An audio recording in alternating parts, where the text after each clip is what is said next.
પ્રકરણનું પહેલું સ્વામિનારાયણ સંવત 1882 ચૈત્ર સુધી દ્વિતીયાને દિવસ સ્વામી શ્રી સહજાનજી મહારાજ શ્રી અમદાવાદ નગર થી વાસ્તે વાસ્તે ચાલ્યા. તે સાયંકાળે ગામ શ્રી અસલાલી પધાર્યા ને તે ગામ થી ઉત્તરાદી દિવસે આંબાવાડિયામાં ઉતર્યા ને ત્યાં મંચ ઉપર વિરાજમાન થયા ને સર્વે શ્વેત વસ્ત્ર ધારણ કર્યા હતા ને કંઠને વિશે સુંદર પુષ્પના હાર પહેર્યા હતા ને પાગને વિશે પુષ્પના તોરા લટકતા હતા ને પોતાના મુખારવિંદની આગળ હરિભક્તની સભા ભરાઈને બેઠી હતી. તે સમયે શ્રીજી મહારાજ સ્વામી બ્રહ્માન સ્વામી આદિ સાધુ સર્વે પ્રત્યે એમ બોલ્યા છે, સર્વે સાંભળો, એક વાત કરવી છે. જે ભક્તને ભગવાનનું સ્વરૂપ જાણવાની છે કાંઈક ન્યૂનતા રહે છે તેને મોટી ખોટ આવે છે ને ભગવાન જે પુરુષોત્તમ વાત કરી શું કહો ક્યાં વાત કરે મહારાજ? અસલાલી ક્યાં આવ્યું? અમદાવાદ અને જેતલપુર ના વચ્ચે. અમદાવાદ ને જેતલપુર ના વચ્ચે અસલાલી ગામ છે. ત્યાં મહારાજે આ સંતોના વિભાગ કરેલા, સંતોની વહેંચણી કરેલી ને ત્યાં અસલાલીમાં કરેલી.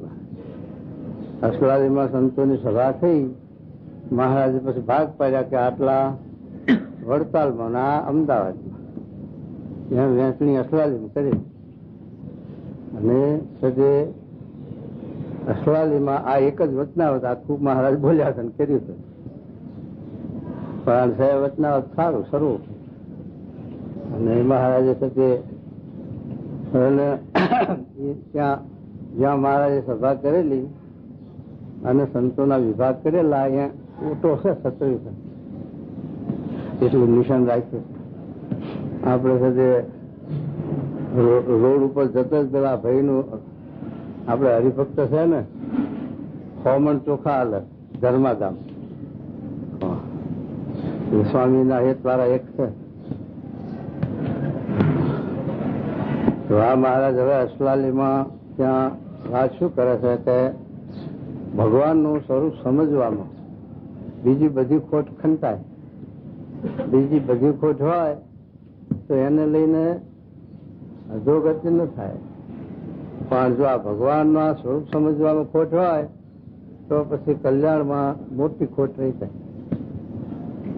એટલે મહારાજ આંકડી આ વાત સમજાવે કે મહારાજ ભગવાનના સ્વરૂપમાં સમજવામાં નિષ્ઠામાં આશરામાં જો ફેર હોય તો પછી એ વાંધો ભાગે નહીં, એ ફેર ન ભાગે. એકડો જ ના હોય તો સરવાળો શેનો બે? એકડો હોય તો પછી સરવાળામાં ભૂલ હોય તો સુધારો થાય, બધું થાય, ફેરથી ગણાય. પણ એકડો જ નથી પછી ગણવાનું શું રહ્યું? પછી ગણવાનું ક્યાં? એટલે મહારાજ કહે છે કે મોટી ભૂલ આ છે કે ભગવાનના સ્વરૂપ સમજવામાં જે કઈ કશું રહી જાય તે આપણે તો રહી, મનુષ્યને તો રહે જ, પણ ઠેઠ સુધી રહી જાય.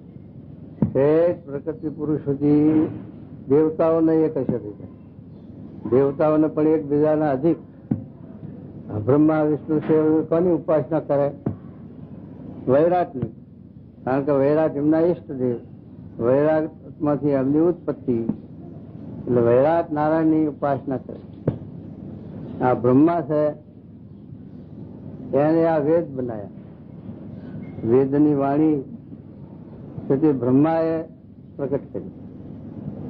જયારે વૈરાટ નારાયણના નાભીમાંથી બ્રહ્મા ઉત્પન્ન થયા પછી એ વૈરાટ નો અંત લેવા માટે 100 વર્ષ સુધી દેવના એ પોતે ગુણ ગાયા અને એનો ત્યાગ મહિમા સમજવા માટે એમની શોધ કરવા માટે 100 વર્ષ સુધી મચ્યા. તોય પણ અંતે થાક્યા, પણ એનો પત્તો અડ્યો. પછી જયારે વૈરાટ નારાયણના મુખમાંથી એવો ઉચ્ચાર આવ્યો ઓમકાર નો, ઓમ એવો ઉચ્ચાર આવ્યો, વામન બહુ લંબાવે.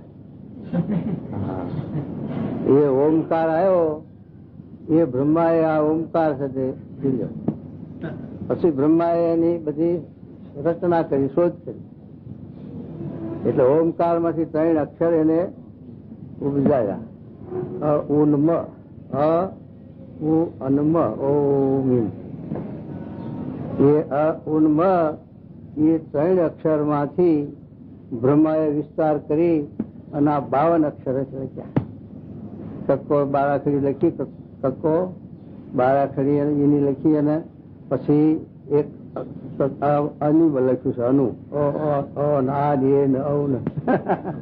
એનું લખ્યું કક્કા વાળી આગળ. એમ બધા 52 અક્ષર બ્રહ્માએ બનાવ્યા. એ 52 અક્ષર થી પછી આ વેદવાણી ઉચ્ચારી. વેદવાણી ઉચ્ચારી એની અંદર 4 વેદના 4 વિભાગ છે. એમાં નોખી છે તે નોખા વિભાગ છે.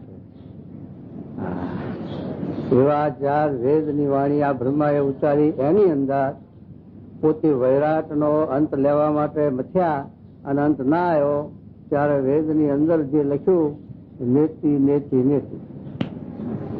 વેદની અંદર એ લખ્યું કે જે આ વૈરાટ નારાયણ છે એનો પણ અંત નથી. એટલે બ્રહ્મા થાકીને નેતિ નેતિ લખ્યું.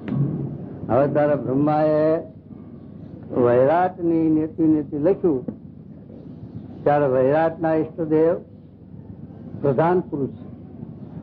પ્રધાન પુરુષ માંથી આ તત્વો અનુક્રમે બધા ઉત્પન્ન થયા. પૃથ્વી, જળ, તેજ, વાયુ, આકાશ, અંતર એ બધા તત્વોની ઉત્પત્તિ પ્રધાન પુરુષ માંથી થઈ છે. અને બધા તત્વો મળી અને પછી એક વૈરાટ સ્વરૂપ સર્જન. જેમ આપણે જે ગાડું ઉભું કરવું હોય તો એનો મોસરો ને ઉધ્યો ને પૈડા ને ઊંટડો ને બધું ભેગું કરવું પડે. એ બધા એનો સમન્વય થાય એનું નામ પછી ગાડું. એમાં બધા તત્વોનો જે સમન્વય થયો એ વૈરાટ સ્વરૂપ. હવે એ વૈરાટ સ્વરૂપની ઉત્પત્તિ પ્રધાન પુરુષ માંથી છે. તો પ્રધાન પુરુષનો મહિમા, પ્રધાન પુરુષનો અંત કોણ લઈ શકે? બ્રહ્મા ક્યાંથી લઈ શકે? જયારે વૈરાટમાં નેતિ નેતિ કર્યું ત્યારે વૈરાટના ઈષ્ટદેવ પ્રધાન પુરુષ છે, એમાંથી એની ઉત્પત્તિ છે. તો પછી પ્રધાન પુરુષનો અંત કેમ લઈ શકે શાસ્ત્ર? તો એના પારને કેમ પામે? પછી પ્રધાન પુરુષની ઉત્પત્તિ પણ ક્યાંથી છે? મૂળ માયામાં. મૂળ માયા જે પ્રકૃતિ અને જે પુરુષ જે અક્ષરધામનો એક મુક્ત છે એ માયાને ભગવાનની પ્રેરણાથી, ભગવાનની ઈચ્છાથી, ભગવાનની મરજીથી એની સાથે જોડાય. પછી એ પ્રધાન અને પ્રકૃતિ અને પુરુષ એમાંથી પ્રધાન ને પુરુષ બે પુરુષનું જોડ લો. એવો અસંખ્યાત એની સંખ્યા એનો મેળ સરવાળો નહીં. પ્રધાન અને પુરુષ એટલા ઉત્પન્ન થયા અસંખ્યાત. હવે પ્રધાન પુરુષનો અંત પામવાને સમર્થ નથી તો પ્રકૃતિ પુરુષનો અંત ક્યાંથી પમાય? અને પ્રકૃતિ પુરુષનો અંત ન પમાય તો પ્રકૃતિ પુરુષની ઉત્પત્તિ તો એક સચ્ચિદાનંદ બ્રહ્મના એક દેશમાંથી છે, એક અંશમાંથી છે. એ બ્રહ્મનો કેટલો મહિમા એનો પારસી રીતે પછી લે. અને એ બ્રહ્મ થી પર આ પુરુષોત્તમ નારાયણ છે, આ ભગવાન છે. હવે એનો મહિમા ક્યાં અંત આવે? કહો. એ પ્રધાન પુરુષ એમાંથી આ બધા અવતારો થાય. પ્રધાન પુરુષ એટલે એ શ્રી પુરુષ, પ્રધાન પુરુષ એટલે આ વૈકુંઠની ગતિ. અને લક્ષ્મી નારાયણ કહો તે પ્રધાન પુરુષ કહો કે એ ભગવાન નું સ્વરૂપ છે. એમાં એને એના અંતને એના પારને પામવા કોણ સમજ? પછી બ્રહ્મા એ અક્ષર ને પુરુષોત્તમ આત્મા પરમાત્માનું જ્ઞાન ક્યાંથી કાઢે? એ ક્યાં લખે? વેદમાં ક્યાંથી લાવી મૂકે? કહો. બ્રહ્મની વાત કરી. એટલે મહારાજ કહે છે કે આવી રીતે ભગવાનના સ્વરૂપ સમજવામાં કશર રહે. અસલાલીમાં મહારાજ એક વચનાવટ બોલ્યું. આ અસલાલીમાં એક જ વચનાવટ છે, પણ જો એટલું એક જ વચનાવટ બધું સમજે તોય પણ આ ઉપાસના આપણા શુદ્ધ સમજાય એવી છે. અને ભગવાનનું કરતાપણું પણ સમજાય એવું છે. અને બધું સમજી જાય. એક વચનાવટ સમજાય છે એવું અસલાલીનું વચનાવટ મહારાજ અસલાલીની અંદર બેસીને આ સમજાવે છે. એટલે મહારાજ કહે છે કે ભગવાનના સ્વરૂપ સમજવામાં જેટલી કસર રહેશે એ જીવને મહા ખોટ, મોટી ખોટ આવે. માટે ભગવાનના સ્વરૂપ સમજવામાં ખોટ ન રાખે. વાણીમાં શું દરિદ્ર પણ. જો હમણાં આપણે ભગવાનની માનસિક પૂજા કરવી હોય તો શેરે શેર ઘીના લાડુ મેં શેરે શેર હાકર નાખો ને, ક્યાં પૈસા દેવા? બજારમાં ખરીદવા જવી છે તોય પણ એ કલ કસર કરે. લ્યો એમાં શું કરવા દારિદ્ર રાખવું? પેલો વાણીઓ હતો ને, વાણીઓ આવો વાણીઓ હશે તો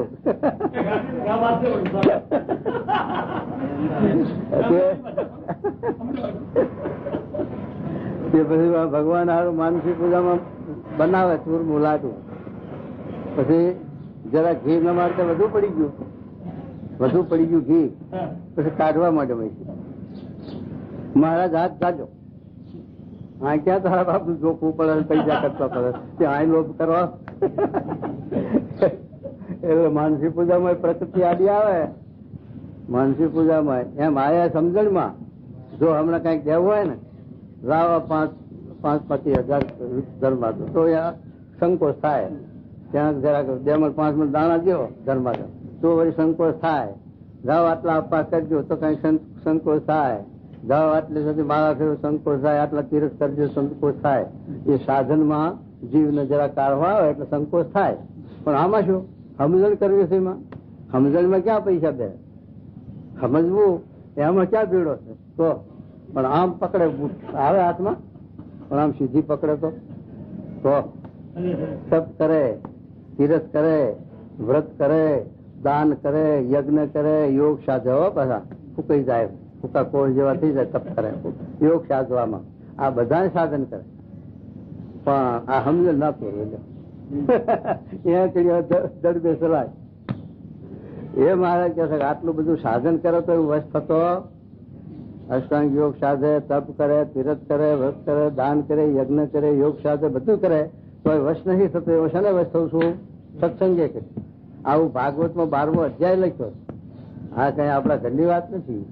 ભાગવત ની અંદર 11મો સ્કંદનો આ 12મો અધ્યાય છે. સત્સંગનો મહિમા લખ્યો છે. ઉદ્ધવજીને કૃષ્ણ ભગવાન સમજાવે કે આવી રીતે હું સત્સંગ વશ થવું. એ સત્સંગ કયો? આ તિલક ગાંડલો કરવો, કંઠી ઘાલીએ, એ તો બજારમાં મળે 2 પૈસાની કંઠી, અને કંકુ એ મળે પૈસાનું. એ સત્સંગ નહીં. આવા ગુણાતીત પુરુષનો સમાગમ, એનું નામ સત્સંગ. એ સત્સંગ લખ્યો, ભાગવતમાં લખ્યું. આ તો પ્રસંગ વજ્રપાઠ લખ્યું, યશ્યાત્મ બુદ્ધિ લખ્યું. શાસ્ત્રના ભાગવતનો પુરાવો છે, ગીતાનો પુરાવો છે, સત્સંગનો, મહાભારતનો પુરાવો છે, બધા શાસ્ત્રોનો આ પુરાવો છે. તમે ગમે તે શાસ્ત્ર વાંચો ને, એ શાસ્ત્રમાં આ વાત આવેલું બી સત્સંગની. અને સત્સંગ વિના, સત્સંગના સમાગમ વિના અજ્ઞાન ટળાય એવું નથી. હા, તો સુધી મહારાજે આ સત્સંગનો મહિમા છે. આવી રીતે તો મારે કે આ બધું સાધન કરે. ક્યાં જાઓ છો? હરિદ્વાર ના ઋષિકેશ ને તીરથ કરવા જઈએ. 2 મહિના ઢેફા ભાગે, પૈસા ખર્ચે, 7 તડકો વેઠે, ભૂખ તરસ વેઠે, બધું કરે. પણ જ્ઞાન થાય? અજ્ઞાન ટળાય? સંસ્કાર થાય, પણ અજ્ઞાન ન ટળાય. અજ્ઞાન તો સત્પુરુષના સમાગમ છે. એટલા સારું હરિતમાં લખ્યું છે, હરિલાસમાં. તીર્થે જવું તે સત્સંગ કામ, જ્યારે મળે સદગુરુ જે હઠામ, ત્યારે થયા સાધન સર્વ પૂરા, જ્ઞાની જનો તો ન ગણે અધૂરા. તીરથ પૂરા ક્યારે થાય? કે સત્પુરુષ નો સમાગમ વગર. તીરથ કરે પણ યોગની યુક્તિ ન જાણી, કાશી કેદાર કે દ્વારકા દોડી, અને જોગની યુક્તિ નવ જાણી રે, તે પાછો ઘરનો ઘર માહી, ગોધો જોડાનો જેમ ગાણી રે. ગાણી નો બરજો કેટલા ઘઉં હાલે? 5-10 ઘઉં તો હાલે ને? ના, એનો પકડી ગયા. સવારથી હાથ સુધી ભલે ને ફરે, પણ અહીંયા એમ આપણે ગમે તેટલા સાધન કરીએ પણ એના એ ના જાય છે હાજી. એ તો સત્સંગ વિના નહીં શુદ્ધિ થાય જીવની. તો એ મહારાજ કહે છે કે આવી રીતે ભગવાનના સ્વરૂપમાં ખોટ રહેશે. એ ખોટ મહારાજ આમાં સમજાવે છે. આમાં જો એ સમયે શ્રીજી મહારાજ, મુક્તાન સ્વામી તથા બ્રહ્માન સ્વામી આદિ સાધુ સર્વે એ પ્રત્યે એમ બોલ્યા છે, સર્વે સાંભળો, એક વાત કરવી છે કે જે ભક્તને ભગવાનનું સ્વરૂપ જાણવાની વિશે કાંઈક ન્યૂનતા રહે છે તેને મોટી ખોટ આવે છે. મહારાજ મોટા મોટા બ્રહ્માનંદ, નિત્યાનંદ, મુક્તાનંદ મોટા મોટા સદગુરુઓ ત્યાં બેઠા. બે દેશના સંતોનો વિભાગ મહારાજે ત્યાં અસલાજી કરેલા. આટલા સંતો વલસાડ જાય અને આટલા સંતો અમદાવાદ જાય એમ વિભાગ ત્યાં કરેલા. અને એવા ત્યાં બધા સંતો ત્યાં મોટા સદગુરુ હોય ત્યાં. અને આ વાત મહારાજ સમજાવે કે સ્વરૂપ સમજવામાં ખોટ કોઈ પણ ઘણા રહી જાય છે. મહારાજ ના સ્વરૂપ નું સમજવામાં રહી ગયા છે કેટલાક. હા શું કે જુઓ, જે ભગવાન જે પુરુષોત્તમ જેને શ્રી કૃષ્ણ કહીએ, જેને શ્રી વાસુદેવ કહીએ, જેને શ્રી નરનારાયણ કહીએ, જેને પરબ્રહ્મ કહીએ, જેને શ્રી નારાયણ કહીએ, એનું યથાર્થ સુખ પણ આવતું નથી. તમે જે નામથી સંબોધો ભગવાન ના નામ 1000 છે. શ્રુતિમાં મારા નામ છે 1000. એમ ભગવાન ના નામનો આકારનો નિર્ધાર નથી એટલે લોકો નિરાકાર કહે છે ને. કારણ કે આ જીવનો આકારનો નિરાધાર છે. આ જીવનો આકાર છે તો આ તો લાકડા બારી મેલ છે. 5 વર્ષે 25 વર્ષે જયારે આગળ પાછો થાય એટલે જ્યાં સમજાય પછી આ આકાર સાચો રહેશે. કેટલા બદલ્યા એવા આકાર આત્મા એ આ જીવે આ દેહ કેટલા બદલ્યા આવા કરોડો દેહ બદલ્યા તો પછી એક આકાર નો નિર્ધાર ક્યાં રહ્યો? બતાવો લ્યો. તો આત્માને આકાર નો નિર્ધાર નથી થતો તો ભગવાન નો કેમ કલ્પી શકો તમે કે આ આકાર સાચો? તો એટલે ભગવાન નું અસત્ય આ છે કે આવી રીતે ભગવાન ના સ્વરૂપ નો નામ રૂપ ના આકાર નો નિર્ધાર નથી. એટલે ભગવાન ને લોકો સમજી જાય નિરાકાર. ભાઈ નિરાકાર પણ છે નહીં. તો એ મહારાજ શું કે છે હવે આ મોટા મોટા સદગુરુઓને પણ કે છે બેઠા છે બધાને સમજાવે છે કે ભગવાનના સ્વરૂપમાં સમજવામાં ખોટ ન રાખવી. બીજું ઓછું વધુ સમજાશે, બીજું ઓછું વધુ વર્તાશે, બીજું ઓછું વધુ માળા ફરશે એની ખોટ ભાગશે. એનો વાંધો નહીં આવે. પણ સમજણમાં જો ફેર રહીએ છે તો વાંધો નહીં ભાગે એમ છે. શું કે મહારાજ ભગવાન જે પુરુષોત્તમ જેને શ્રી કૃષ્ણ કહીએ, આ પુરુષોત્તમ નારાયણ છે, પરબ્રહ્મ છે, એક જ પરમાત્મા છે. તમે ગમે તે શાસ્ત્ર વાંચો એની અંદર તમને ભાગવત માંથી, ગીતામાંથી, મહાભારતમાંથી તમને આ પ્રમાણ બતાવીએ કે એક ભગવાન પરબ્રહ્મ પુરુષોત્તમ નારાયણ છે, અક્ષરાધિપતિ. એમાંથી અવતારો બીજા થયા છે એ કારણકારી અવતારો છે, વિભૂતિ અવતારો છે, અંશા અવતારો છે. બધા અવતાર હરખા નથી. શાસ્ત્રમાં બધા અવતાર હરખા નથી. જે સમયે જેવું કાર્ય ભગવાનને કરવું હતું એવા રૂપનું ધારણ કરી એમાં પોતાની શક્તિ મૂકી અને કાર્ય કરાવી લીધા. પરશુરામનો અવતાર કહેવાય. પણ એમાં સાથે ફેર પરશુરાજાનો અવતાર લખ્યો. પણ એમાં કેટલો ફેર? પરશુરાજાએ વિષ્ણુ ભગવાન પાસે 10,000 કાન માંગ્યા. તો એ અવતાર કેમ પૂર્ણ કહેવાય? તો એમ સાથે અવતારો પણ સમજવામાં બહુ ઘણી વાંચી છે. આ તો બધા જીવો અત્યારે જ્ઞાન ના હોય, શાસ્ત્રનું ચીડ મળ્યું એટલે સમજે બધું એક. એમ બધું એક ના હોય. એટલા માટે મહારાજ કહે છે કે એક પુરુષોત્તમ નારાયણ ભગવાન અનંત કોટી બ્રહ્માંડના કરતા હતા એક જ ભગવાન છે, ઝાઝા નથી. એ તો આપણા અહીં વાત પાડ્યા ઝાઝા. રામ મોટા, કૃષ્ણ મોટા, સ્વામિનારાયણ મોટા, એમ આપણા અહીં ઝઘડો છે. ત્યાં નથી કશું. ત્યાં તો એક જ પરમાત્મા છે પુરુષોત્તમ નારાયણ. અને એમાંથી જ બધા અવતારો થાય છે. એમાંથી જ અનંત કોટી બ્રહ્માંડનું આ સર્જન થાય. જેમ વડનું બીજ હોય, ગીતાનો 13મો અધ્યાય વાંચજો, ક્ષેત્ર ને યોગ, એની અંદર આ વાત આવશે, તમને સમજાશે. તો એમાં ક્ષેત્ર ને યોગ લખ્યો. એમાં શું લખ્યું છે કે હું ભગવાન કે પુરુષોત્તમ નારાયણ કે હું કરતા છું અને હું કારણ છું અને આ કાર્ય છે મારું અનંત કોટી બ્રહ્માંડ. કાર્યમાં હું કારણ રૂપે રહ્યો છું અન્વયપણે, અને વ્યતિરેક જુદો મારા ધામમાં પણ છું. હવે એ છે તે અનંત કોટી બ્રહ્માંડનું સર્જન એ ભગવાન દ્વારે થાય છે, એમની પ્રેરણાથી થાય છે, એમની ઈચ્છાથી થાય, અને આ બધો સર્ગ રચાય છે. પછી એ છે કે ભગવાન પુરુષોત્તમ નારાયણ એને પછી આ અનંત કોટી બ્રહ્માંડ છે એમાં આવા મુમુક્ષુ જીવો હોય, એના સંકલ્પ પૂરા કરવા હોય, ધર્મનું સ્થાપન કરવું હોય, આસુરી માયાનો નાશ કરવો હોય, ત્યારે ભગવાન એ રીતે અવતાર ધરે અને એવી શક્તિ પોતામાં મૂકી અને એ કાર્ય કરાવી દે. એમ તો પછી હવે શું કહેશું?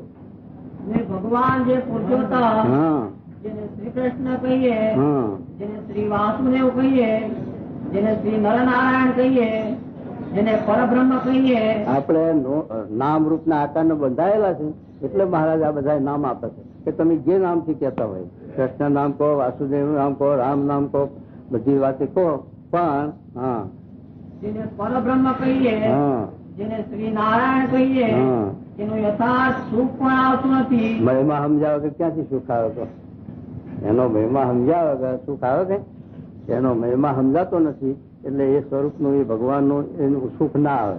કૃષ્ણ ભગવાન પાંડવોના ભેગા એને એમના સંબંધ કર્યો મોમાફીનો. પાંડવો છે એ કૃષ્ણ ફઈના દીકરા અને પાંડવ અને કૃષ્ણ મામાના દીકરા એટલે મામાભાઈ નું હગમણ હાથો મેળવી દીધો. પણ પાંડવોની અંદર છે તે કૃષ્ણ ભગવાન નો મહિમા અર્જુન ને સમજાણો, દ્રૌપદી સમજાણો. ધર્મરાજાને કથા છે. ધર્મરાજાને કૃષ્ણ ભગવાને જયારે કહ્યું કે અશ્વસ્થામાં ભરાણો એટલું બોલો જરા, કે એમ ન બોલાય, જૂઠું બોલવું પાપ, મહાપાપ, જૂઠું નહીં બોલો. તો કૃષ્ણ ભગવાન કે જૂઠું નથી, આ મારી આજ્ઞા છે માટે તમે બોલો. પણ ના માન્યું, ના માન્યું. આ કારણ એ તો એ બોલાવવાનું શું કારણ હતું કે સત્ય દ્રોણ ગુરુ હતા, જીતા એવા નતા. એટલે દ્રોણ ગુરુના હાથ હેઠા ક્યારે પડે કે દીકરો મરણ હતા એટલો એક હતો અશ્વત્થામાં, અને એ દીકરો મરણો એમ વાત આવે એમના કાને એટલે તરત હથિયાર હેઠા પડે. એ તો નથી વગર જીતા એવા નતા. એટલે કૃષ્ણ ભગવાન આ કાર્ય કરાવવું. એટલે પછી ધર્મરાજાને જરા શંકા થઈ તો પછી લઈ ગયા કુરુક્ષેત્રમાં, અને ત્યાં ભીષ્મ પિતા હતા એમના વિશે એમને રેત એટલે વિશ્વાસ. એટલે ત્યાં જઈને પછી ભીષ્મ પિતા પાસે એટલું આખું જે મહાભારતમાં શાંતિ પર્વ છે 365 અધ્યાય એ બધા ભીષ્મ પિતા નાખેલો. એમણે આ બધું જ્ઞાન આપ્યું છે. રાજધર્મ, આપદ ધર્મ અને મોક્ષ ધર્મ, આ 365 અધ્યાય છે શાંતિ પર્વના. એ બધું જ્ઞાન ભીષ્મ પિતા એ કુરુક્ષેત્રમાં બાણ સૈયા ઉપર હુતે આપ્યું. તમને એક કાંટો વાગ્યો હોય ને તો કથા કરો. અરે ભાઈ સાહેબ પીડા થાય નહીં કથા કરાયા તારે. અને આ બાણ સૈયા ઉપર પથારી એની પરિસ્થિતિ કેવી છે કહો, કેટલું આત્મબળ અને કેવા છે ત્યાં આ જ્ઞાન આપ્યું છે. એટલે મહારાજ કહે છે કે આવી રીતે ભગવાનનું સ્વરૂપ સમજવામાં અઘરું છે. તો જો તે નારદ ધર્મરાજાને સમજાવે શું કે છે કે આ પહેલાથી થઈ ગયા અસુર કુળમાં પાક્યા, એને કશીપુના પુત્ર થયા અને ત્યાં કણ્યા અસુર કુળમાં રહ્યા, પણ 7 વર્ષની ઉંમરથી એના જીવમાં ભગવાનની ભક્તિ ઉદય થઈ. કારણ કે મુમુક્ષુ જીવ મોકલેલા ભગવાને એટલે એના ઉદય થઈ. હવે હિરણ્યકશિપુ એના માટે એને એ સતી ભગવાનનું ભજન મુકાવવા માટે, રામનું ભજન ન કરવું એના માટે એના માથે બહુ પાટા પાડ્યા. પ્રહલાદજીના માથે પાટા પાડ્યા છે એટલા જો આપણા માથે પડે તો આપણે રામ નામ લેવા નવરા નથી હોવા પાડા. હા, એ આપણી શક્તિ નથી કે આટલું જો આપતકાળ હોય ને આપણે ભજન કરી શકીએ. એટલા પ્રહલાદજીના માથે પાટા પડ્યા છે. અને આટલો હિરણ્યકશિપુ એ આટલો છે તે રોક્યો છે એને નથી રોકવાનો. અને હિરણ્યકશિપુ હતો એને સાથે ભગવાને સાથે આ પ્રહલાદજીને એના ત્યાં મોકલ્યો. હવે એને ભગવાન એના હારું નરસિંહ અવતાર ધર્યો. પ્રહલાદજીની રક્ષા, જય ગુરુ, અને પ્રહલાદજીની રક્ષા કરવા અને તે હિરણ્યકશિપુને મારવા. કારણ કે એના હાથે મોત હતું. એ જય વિજયનો શ્રાપ હતો. પછી હિરણ્યકશિપુનો મારવા માટે નરસિંહ અવતાર ધર્યો ભગવાને અને હિરણ્યકશિપુને માર્યા. હવે જો એવો નરસિંહ અવતાર ન ધરત એનું વરદાન હતું બ્રહ્માનું કે લોઢે નહીં, લાકડે નહીં, દાળે નહીં, રાતે નહીં, ઘરમાં નહીં, બહાર નહીં, મારું મચ્યું જ નહીં. એટલે મારો નિર્ભય થઈ ગયો હતો કે હવે આપણા માથે કોઈ ભય નથી, માટે ગમે તેમ વર્તશું તો એ વાંધો નહીં. તે પબ્લિક ને બહુ હેરાન કરતો. પણ ભગવાન છે ને તે આ શોષણ તોડાવે પણ માર્ગ રાખે. હા, પણ ભગવાન ક્ષેત્ર એવા નથી, બધી દુનિયા ક્ષેત્ર એવા. એને બુદ્ધિ ઘણી લડાઈ કે આપણું મત જ નહીં, પણ ભગવાને બારી મૂકી દીધી. એટલે ભગવાન નરસિંહ રૂપ ધરીને પછી લીધો ખોરામાં. પછી કે બોલ આ શું છે, લોઢું છે લાકડું? શું કહેવાય, લોઢું છે લાકડું છે? નખ વધાર્યા નરસિંહ રૂપ. પછી બાયણા વચ્ચે નાખ્યો ઉંબરામાં કે બોલ ઘરમાં છે કે બહાર છે? શું કે ઉંબરા વચ્ચે નાખ્યો. પછી કે સંધ્યા સમય બોલ રાત તક દાડો? તો શું કે રાતે નિંદાડો સંધ્યા સમય છે. એ વખતે પછી એને નાશ કર્યો હિરણ્યકશિપુનો. એને સાથે એ પ્રહલાદજીનું આખ્યાન નારદજી યુધિષ્ઠિર રાજા ધર્મરાજાની આગળ વાત કરે કે પ્રહલાદજીનો અવતાર થયો, એના માટે નરસિંહ ભગવાન પ્રગટ થયા અને એની રક્ષા કરી આવી તેની બધી વાત કરે. ત્યારે યુધિષ્ઠિર રાજાને પસ્તાવો થાય, આપણે પ્રહલાદજી જેવા ભગત નહીં અને આપણા માટે ભગવાન કઈ અવતાર લે નહીં, લેતા નહીં, માટે પ્રહલાદજી જેવા આપણે ભગત નહીં એમ કરીને અફસોસ કરે છે. ત્યારે નારદજી પછી એમને સમજાવે કે હે યુધિષ્ઠિર રાજા, હું આ પ્રહલાદજીનું આખ્યાન શા માટે કર્યું કે તમને એનો કાંટો છે, એનું બળ આવે, એને લઈ તમને ઉત્સાહ પ્રેમ જાગે. કેમ? પ્રહલાદજી જેવા આપણે ભગત નહીં ને. કેમ કે આપણે ભગવાન પ્રહલાદજી હારું તો ભગવાન પ્રગટ થયા નરસિંહ રૂપ અને આપણા માટે નહીં. પછી શું કહે છે નારદજી કે પ્રહલાદજીના માટે જે ભગવાન પ્રગટ થયા એ હિરણ્યકશિપુનો નાશ કરવા અને પ્રહલાદજીની રક્ષા કરવા વાળું નરસિંહ રૂપ ધર્યું. એમાં પ્રહલાદજીને કેટલું સુખ કહો, એનો સમાગમ કરવાનું શું કરવું, એના દર્શન કરવાનું શું કરવું. જય સાહેબ પધારો. એનું સાથે એ સુખ હતું પ્રસાદી જમવાની, શું સુખ કરવું તે સારું. આપણે મહારાજે લખ્યું સ્કુલાનું સ્વામીએ કે આગળ ભક્ત અનેક થયા, પાના તે તો શરીરે બહુ દુઃખ રે, તોય પ્રભુ પ્રગટ પામ્યા નહીં, પામ્યા પણ ન આવ્યા આવા સુખ રે. આગળ ભક્ત ઘણા થઈ ગયા કે કેટલાકને ભગવાનનો જોગ નથી થયો અને કેટલાકને પ્રહલાદજી જેવાનું થયો પણ એ સુખ આવ્યું નહીં. સમાગમનું દર્શનનું પ્રસન્નનું આવે, સજાતી વગર શી રીતે આવે? નરસિંહ રૂપમાં શું અવાજ આવે ભાઈ? એ તો પ્રહલાદજી ભગવાનના ભગત હતા, આઘાત લાગી દીધું જોઈએ કે આગો મારી નાખે પાડી ખાય તો એ બીક લાગે. હવે એ સુધી મહારાજ કે કેટલા આવું એટલે કે છે નારદજી આ યુધિષ્ઠિર રાજાને કે આ તો પ્રહલાદજીને તો નરસિંહ રૂપ એની રક્ષા કરવા અને હિરણ્યકૃષ્ણ મારવા પૂરતા જ થયા હતા અને તમારા ઘરમાં તો ગુડ પરબ્રહ્મ પરમાત્મા શ્રી કૃષ્ણ તમારા મામા ફઈના દીકરા થઈને બેઠા અને એનો તમને મહિમા નથી એટલે તમને અફસોસ થયો. નકર તમે પ્રહલાદજી કરતા ઘણા અધિક છો, કારણ કે પ્રહલાદજીને જે હવાજ નથી આવ્યો ભગવાનનો એ તમને હવાજ છે. ભેગા રમવાનું જમવાનું તમારા સખા ભાવથી તો પછી આમ થશે ભગવાન ભેગા હોય તો મહિમા ના સમજાય ત્યાં હવાજ આવે, પ્રેમ આવે, ઉત્સાહ આવે. કઈ તો આપણા કિશન ચિંતામણી પારસમણી પડ્યું હોય પણ એનો મહિમા ના હોય તો એનો કેપ આવે. પણ મહિમા હોય તો કે આમાં તો બધી શાયદી રહેલી, આમાં તો બધી લક્ષ્મી રહેલી, આમાં જેટલું છે રીતિ સીધી જેટલી આ ચિંતામણીમાં આવી જાય તો પછી એનો કેપ કેટલો રહે, એનો આનંદ કેટલો રહે, સત કેટલો રહે. બાળકના હાથમાં હાલો તો રમકડું એ નથી પછી ફેંકી દે અને આપણા હાથમાં આવે તો એનો મહિમા ના હોય તો આપણે એવું, પણ ધજારીના હાથમાં આવે તો એને કેટલો કાંટો ચડી જાય. એમ છે તે આ ભગવાન જ્યાં અવતાર લીધો, રામ અવતાર લીધો તો પણ સંબંધ ભાવ ને ભેગા માણસ જેવા માણસ. સીતા હારું રોતા હતા, હે ઝાડવા તમારા ડાળા ઊંચા છે, મારી સીતાને જોઈ કે હવે કોઈ માને કે આ ભગવાન છે? કેટલાક તો એમ બોલે આ પેલો દશરથ નો રામલો ગાંડો થઈ ગયો બાયડી આવે એમ બોલનારા છે એ વખત કહો. એટલે એ વખતે સમજવું કઠણ કે તુલસીદાસ જેવાને કેવું થયું, તુલસીદાસ ને હનુમાનજી બેહાર્યા ત્યારે રામ લક્ષ્મણ બે ને ખભામાં ધનુષ બાણ બે ને અને આગળ જાય પેલું હણિયું ભાગ્યું પછી તુલસીદાસ બેઠા તારા ગાળો દે એ મારા કહ્યો બચારા જનાવર વાંચી જ પડ્યા. પછી પાછા આવ્યા હાથે ત્યારે હનુમાનજી ને કે આખો દાડો બેસી ગયો પણ કઈ ભગવાન મને દર્શન ન થયા. કે કોઈ નતું નીકળ્યું ત્યાંથી, કે કોઈ નીકળ્યું નહીં પણ બે કહી નીકળ્યા હતા. કેમ કે તીર પામઠા ખભા હતા અને આગળ હણિયું ભાગ્યું જાય તો હું તો ગારો દેવા મળ્યો કારણ કે એ જ ભગવાન હતા કે રામદાસ. હવે તુલસીદાસ ને ક્યાંથી સમજાય કહો? તારે હવે પછી કે હવે બીજો રસ્તો શું કે ચિત્રકૂટના ઘાટ ઉપર જાઓ, ત્યાં બેસ અને ત્યાં ભગવાન આવશે. હું સમસામાં તમને કહીશ કે આ ભગવાન એમ નહીં કહું પણ સમસા કરીશ કે ચિત્રકૂટ કે ઘાટ પર ભાઈ સંતન કી ભીડ. એટલે મહારાજ આવે આપણે સમજાવે છે કે ભગવાનના સ્વરૂપનું જ્ઞાન ભગવાનના સુખનું માધ્યમ સમજાયા વગર એનું સુખ, એનો આનંદ, એનો હવાદ આવે નહીં.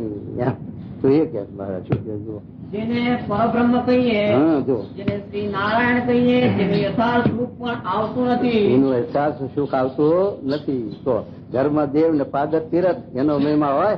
અહીંયા આ મંદિર કેવું છે, પણ અહીંથી જાય છે કાશી.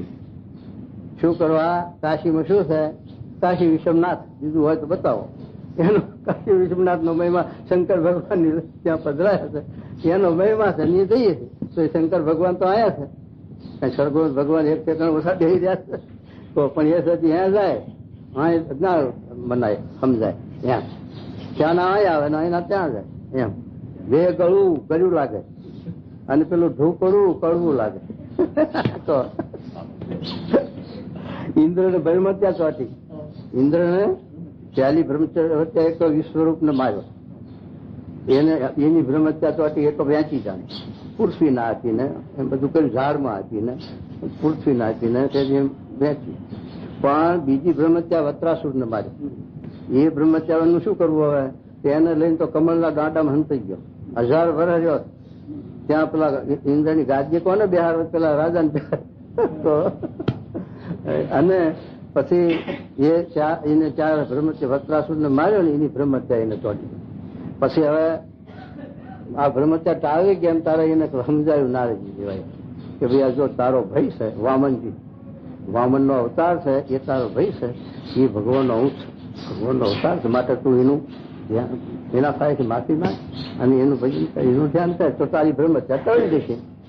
પણ મારો આ તો નાનો ભય છે, એનું મારે ભજન કેમ થાય, મારું ધ્યાન કેમ થાય? તો સંબંધ ભાવ આટો આવ્યો તો બ્રહ્મત્યા ટળે નહીં. એમ આ તો ધર્મદેવ ને પાદર તીરથ. કૃષ્ણ ભગવાન બેરા બળદેવજી હતા અને રામચંદ્રજી ભગવાન લક્ષ્મણજી હતા. પણ બળદેવજી શું કે છે કે આ તો મારો ભય છે, ન કે બીજો હતો મારી નાખે. ચારે પેલા સમંત મણી હારું, મણી હારું કે આ કૃષ્ણ હંતક, એનો ભય બળદેવજી પણ કેમ બોલ્યા? ભાગવત માં તો ખબર પડે પુરવાર પડની. તો એ મહિમા કેટલો સમજતા હશે કહો કૃષ્ણ નો? હશે મહિમા? તો મહિમા સમજવો બહુ અઘરો પડે. તો શું કે શાસ્ત્રમાં લખાતું એમ લખાય, પાછળથી મહિમા બધો લખાય. પણ હોય તારે તો એમ હાવ બહુ ઘરમાં હોય કે વહુ મરી જાય કે હાવ મરી જાય ત્યારે વખાણ કરે, હો મારે વહુ એવી હતી, ડાઈ ને કટોલા જેવી આંખો. પણ હોય તારે તો પેટ પાણી પડવા ના દે. હો હા બાજે કજિયા. જો જીવતે વખાણ કર્યા હોત તો લોટો પાણી પાત ચાકરી કરત, પણ જીવતે ના કર્યું પછી મુવા ચડી વખાણ શા કામ ના? તો એ મારે એવું છે. અહીંયા શું કે જુઓ, જેને પરબ્રહ્મ કહીએ, જેને શ્રી નારાયણ કહીએ, એનું યથાર્થ સુખ પણ આવતું નથી. એનું સુખ યથાર્થ આવતું નથી. હા, એકાંતિક ભક્ત થવાતું નથી. એકાંતિક ભક્ત ક્યાંથી થવાય? ભગવાન નું મહિમા સમજાયા વગર, ભગવાન નું સુખ આવ્યા વગર આ એકાંતિક ક્યાંથી થવાય? હા, પછી માટે એકાંતિક એવા જે ભગવાનના જ્ઞાની ભક્ત, એકાંતિક એટલે આવા ગુણાતી સ્વામી જેવા, ગુણાતી સ્વામી મહારાજ ના ધારક સંત અને એનામાં ધર્મ જ્ઞાન વૈરાગ ના ભક્તિ, આ એકાંતિક ધર્મના ગુણ એવા પુરુષ મહારાજના, એવા પુરુષ સાથે જો આપણને મળે અને એવાના સમાગમથી મહારાજ ભગવાનનો સ્વરૂપ ઓળખાય, સમજાય, તો આપણને એવો મહિમા આવે જીવમાં. સમાગમ વિના એવો મહિમા, સત્સંગ વિના એવો મહિમા આવે નહીં. તો શું કહેજો? માટે એકાંતિક એવા જે ભગવાનના જ્ઞાની ભક્ત, તેમનો સમાગમ કરીને જ્ઞાનની દ્રઢતા કરવી, એવા પુરુષનો સમાગમ કરી અને જ્ઞાનની દ્રઢતા કરવી.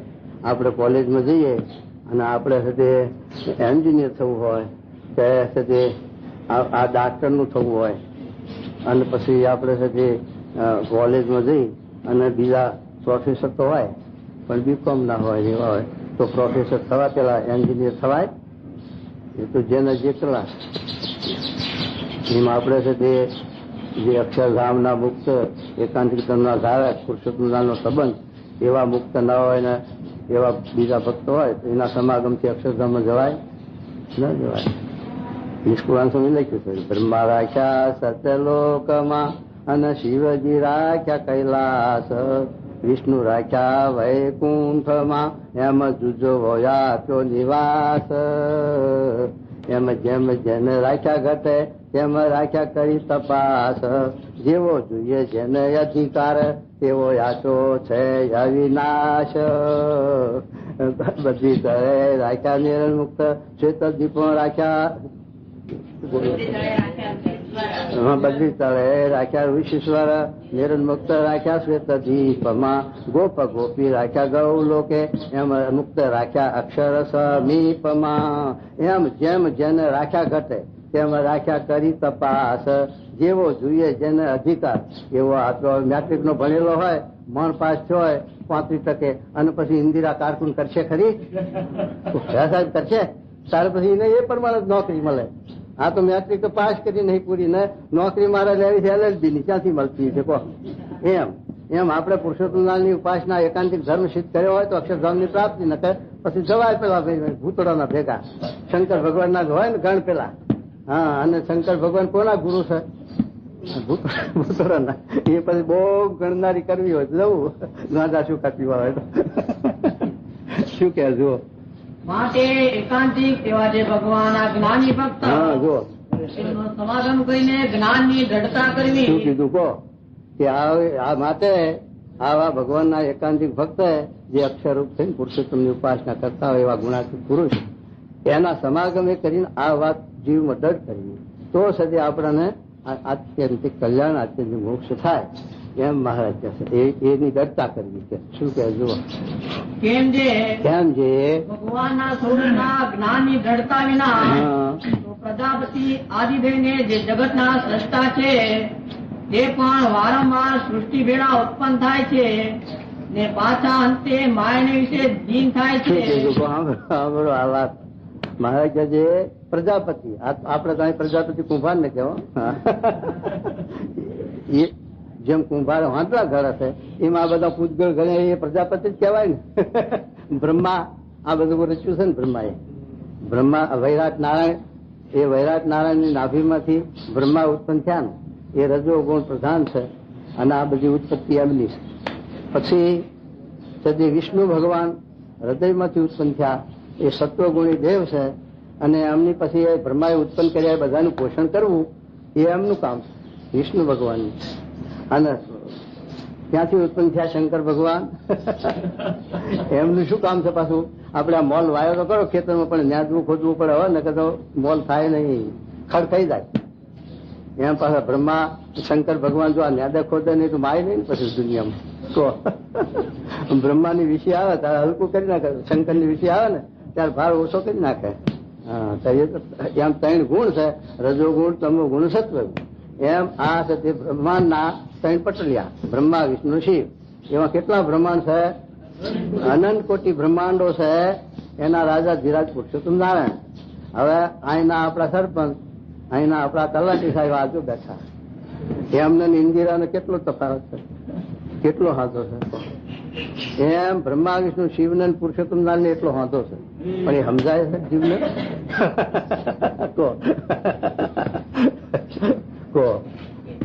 તો એ મહારાજ કહે છે કે આવી રીતે પ્રજાપતિઓ એટલે આ બ્રહ્મા વિષ્ણુ શિવ એ પણ આ બ્રહ્માંડની આયુષ 2 પ્રાર્થની છે.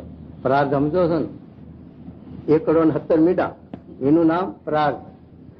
1 કરોડ 70 મીડા થાય ને ત્યારે પ્રાર્થ થાય. એવા 2 પ્રાર્થની આયુષ એ કાળ પૂરો થાય એટલે આ 14 લોકનું જે બ્રહ્માંડ એનો નાશ થઈ જાય. એના ભેગા પણ આ 3 દેવતાઓનો પણ નાશ. પાછળ બ્રહ્માંડની ઉત્પત્તિ થાય ત્યારે પાછા ઉત્પન્ન થાય. એવી રીતે એની ઉત્પત્તિનો લય છે. એટલા માટે સાચી છે કે એને આ સમજણ નથી, આ ભગવાનની ઉપાસનાની સમજણ નથી. એટલા માટે એ સત્ય આ સૃષ્ટિમાં ભેગા ઉત્પન્ન થાય છે અને પાછા સૃષ્ટિનો નાશ થતા ભેગા એ લઈ થાય. એમ કે શું કે કેમ જે ભગવાનના સ્વરૂપના જ્ઞાનની દ્રઢતા વિના પ્રજાપતિ આદિદેવને જે જગતના સૃષ્ટા છે તે પણ વારંવાર સૃષ્ટિ વેળા ઉત્પન્ન થાય છે ને પાછા અંતે માયાને વિશે જીન થાય છે. પણ શ્રી પુરુષોત્તમ ભગવાનના અક્ષરધામ ને કોઈ પામતા જ નથી. એ શા સારું તેમની સમજણમાં ભૂલ છે. એમની સમજણમાં મોટી ભૂલ છે. હવે કઈ ભૂલ છે એ મહારાજ આપણને સમજાવે છે. એ 4 ભૂલો છે મોટી, એ આજ ભૂલો સમજાવે છે કે દેવતાઓને પણ આ 4 ભૂલો નડે છે, તો આપણને તો નડે એમાં શી નડે. એટલે મહારાજ કહે છે, જો સાંભળો. ત્યારે સર્વે મુનિ બોલ્યા છે, હે મહારાજ. બધા સંતોએ કહ્યું, હે મહારાજ એમાં શું ભૂલ છે અમને વાત કરો. હા, એમને વિશે સી જાતની ભૂલ છે તે કહો. પછી શ્રીજી મહારાજ બોલ્યા છે, જો એમની ભૂલ કહીએ તે સાંભળો છે. એક તો પોતાની મુક્તિ થવી, તેને વિશે પોતાની ક્રિયાનું જ બળ સમજે છે. આ મોટામાં મોટી ભૂલ. જેટલામાં જૈનનો ધનપંથ એમાં પોતાની ક્રિયામણ સમજે. કર્મ એક ખપાડ અને કેવું થઈ જાય. તે કર્મ શી રીતે ખપે એવા છે. કર્મ શી રીતે ખપે? 3 પ્રકારના કર્મ છે જીવને: સંચિત, પ્રારબ્ધ અને ક્રિયામણ. એમાં ક્રિયામણ વખત છે બંધ કરે. ક્રિયામણ બંધ થાય એવું તો નથી, છતાં પણ એમાં આપણે માનીએ કે બંધ કરે. પણ સંચિત ક્યાં જાય? એમ ધારો તમારા માથે 1 લાખ રૂપિયાનું દેવું છે. લાખ રૂપિયાનું દેવું છે, 5-7 હજાર રૂપિયા વ્યાજના 12 મહિને ભરવા પડે. તમારી કમાણી 5-10 હજારની, વ્યવહારનું ખર્ચ 2-5 હજારની. એ વ્યવહારનું ખર્ચ કાઢશે તમે એવામાં કેટલું એને આપો તે મુક્તિ થાય. વ્યાજ પૂરું ન ભરી શકો તો મૂડીમાંથી તમે ક્યારે ભરી શકવાના છો? એસી રીતે મુક્તિ થાય કહો. એ તો જયારે ખત ખોટું કરે લેણદાર કે ભાઈ તને મોડી વાળું લેણું, તો સુધી મુક્તિ થાય. અમારા નીલકંઠ સ્વામી હતા વડોદરા ફાયે ભાઈલી ગામ, ત્યાંના નીલકંઠ સ્વામી હતા. તે વ્યવહાર એવો, વ્યવહારમાં એવા તે 25-30-40 હજારનું દેવું કરેલું માથે. પછી શાસ્ત્રી મહારાજ કે નીલકંઠ એનું નામ કેવું પેલા ભાઈલી તો નામ. પછી કે જીવાભાઈ આપણે સાધુ થઈ જાઓ. પણ સ્વામી કે આ બધું 30-40 હજાર દેવું છે, સાધુ શી રીતે થવું? એમાંથી એમાંથી મુક્ત થવું તો પછી સાધુ થવું. તો પછી મુક્ત શી રીતે થવાય? તો 1 વર્ષ જાય, 2 વર્ષ જાય એટલે પાછળ 5-25 હજાર 5-10 હજાર વધી જાય, પણ ઓછું તો થાય જ નહીં. ત્યારે પછી ભગવાને એવો ઉપાય કર્યો. સ્વામી શાસ્ત્રી મહારાજે કહે, વડોદરામાં કાશીદા હતા ને, આપણા મોટા કાશીદા હતા, એ કાશીદાનું લેણું હતું. 5-25 હજાર રૂપિયા એના દેવા કરેલા. પછી ભગતરાજ હતા કાશીદા. પછી છે કે આ જીવા ભગત જો સાધુ થતા હોય લીટો મિલતું મારા ખાતું પર, એ સાથે સાધુ થયા. નીલકંઠ સ્વામી થયા અને કાશીદા લેણું માંડી વાળ્યું.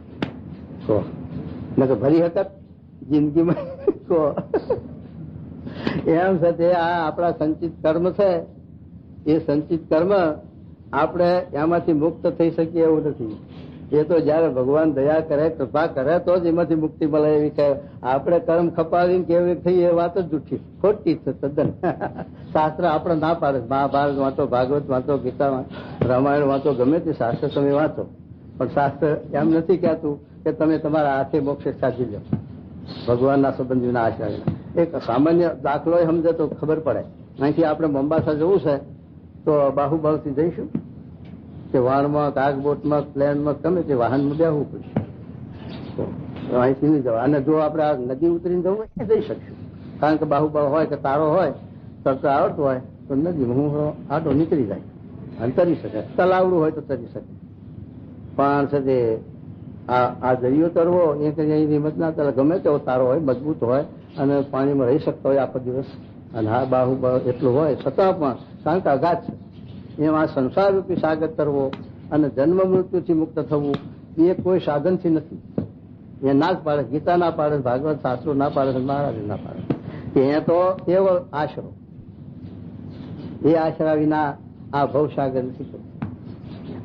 તો એ મહારાજ સાથે આ વાત સમજાવે છે કે આવી રીતે એક ભૂલ મોટા મોટી કઈ છે કે પોતાનું પુરુષાર્થ પણ માને છે, પોતાનું કરતા પણ માને છે કે હું કરું, મેં કર્યું. એમાં માનવી મિથ્યા વખે ઈશની આજ્ઞા વિના પાન પણ ન હાલી શકે. એના વચ્ચે ભગવાનના સિવાય એક પાંદડું ફરકાવવા કોઈ સમર્થ નથી. અને જો પોતાનું કર્યું થતું હોય તો કોને ઘેર હાથી નથી ઝુલાવવા એ બતાવો, કોને દિલ્હીની ગાદી નથી જોતી એ બતાવો. જો પોતાના પુરુષાર્થથી લઈ શકતો હોય તો લઈ શકે છે. માટે એ કર્તવ્ય ભગવાનનું છે આપણું આટલું શરીર છે ને આપણે જ્યાં સુધી શરીરમાં બધા હવે કામ કરતા હોય ને કોઈ લોહી સારું હોય ને ત્યાં સુધી આપણે હું કરું છું એમ થાય. પણ જ્યાં પછી હાથીનું હાડ ભાગી નાખે હોય 1.5 ડિગ્રી આવે ત્યારે પછી હું કરું થાય છે? આવે છે તો એ વખતે ક્યાં જાય છે બુદ્ધિ તમારી? ક્યાં ગયું તમારું? તો એ ભગવાનના હાથમાં ચાવી. એ ચાવી તમને નથી આપી. એક આંખ જાય તો લાખ રૂપિયા દઈએ છે, જો લાવી દો એવી બનાવી દો. આ લોકની ઘાલ પેલાની લઈને આંખ હાલે ને એવું કરે કઈક ઉપાય, પણ એમાં કઈ અને દેખાવ સારું પછી કોટ ગયા નીકાળે તો પણ એમાં કઈ દેખાય છે? આમ આંગળી આટલી કપાઈ જાય તો પ્લાસ્ટિક ની કરે, પણ શું થાય? આમ આવે કામ કરે. બધું છે, બધું થાય. આ એક જીભ બનાવી દે ને, લ્યો વૈજ્ઞાનિક હોય તો જીભની અંદર શું મૂક્યું છે? અહીંયા સાંભળવાનું થાય સાંભળવાનું, પણ એના ઉપર અડાવ એટલે આ તો કડવું છે, શી ખબર પડી એને? આ ખાટું છે, આ તીખું છે, એ શું છે? મય એ કહેવામાં તો આવડે એવી છે વૈજ્ઞાનિક ને કહો, બતાવો લાવ. તો એ ભગવાન નું કરતું છે, એમાં કોઈની ચાલે એવી નથી. બધું ગયડું થાય છે, આંખો ઝાંખી પડી જાય. 50-60 વર્ષ થાય એટલે આંખોમાં ઝાંખ આવે, મોતિયા આવે, કઢાવે, કોન બેરા થાય, દાંત પડી જાય. પણ જીભ ગયડી થાય છે 80 વર્ષે તોય લપકારા મારે. હો પાછું ભાભો થાય ત્યારે વધારે લપકારા મારે. બાળક ના ગોળે ઘડપણ આવે એટલે બાળક સમજવું. પણ એ ગયડી નહીં થતી મારી, એને તાવે નહીં આવતો, રોગે નહીં થતો, બીજું બધું જાય અવયવ. હો પણ એ મારી એવી ને એવી મરો ત્યાં સુધી. હવે ભગવાન ની આ કારણ કોણ ખોપે તો વિચાર કરો તો ખબર પડે એવું છે. પણ હવે પછી હું કરું કરે. અને એ હું કરું આ એકલ હતો એ દ્રોણ ગુરુ ના પાડી એને વિદ્યા ભણાવવાની, તે એના ગાળાની મૂર્તિ કરીને સામે બેસીને શીખ્યો. અર્જુન થી હવાયો હતો. પણ ગુરુ ના હોય તો આગળ પેલો સજે માસલું ઉસાર બગલું આમ માસલું ઝાલી અને અમુસાર આમ લઈ લે. તે પેલો શીખી ગયો. બગલું આમ માસલું ઝાલી અને અમુસાર આમ લઈ લે. તે પેલો શીખી ગયો બાણ વિદ્યા. આમ બાણ નાખે અને પછી આ લઈ લે.